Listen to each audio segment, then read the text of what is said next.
எங்கள் வாழை மரம் பாருங்கள், வாழைப்பழம் வாழைக்காய் வச்சுருக்கு. கற்பூர வாழைப்பழம் இது பாருங்கள், பழுக்கிற ஸ்டேஜுக்கு வந்துருச்சு. தெரியுதுங்களா? இன்னொரு மரம் கூட இருக்குது, அது பாருங்கள்.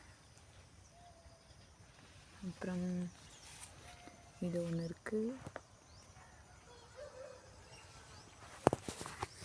அப்புறம் அது ஒன்று இருக்குது. இது இறங்க முடியாது, நெல் இருக்குது கீழே.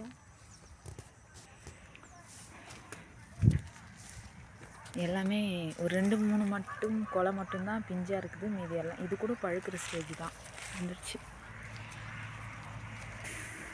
இங்கே பாருங்கள், இதனால் கொஞ்சம் பிஞ்சாக இருக்குது. இங்கே பாருங்கள், இதுவும் பழுக்கிற ஸ்டேஜுக்கு வந்துடுச்சு. தெரியுதுங்களா? காலையில் கழனிக்கு வந்தேன், ஏதோ ஒரு வீடியோ எடுத்தேன்.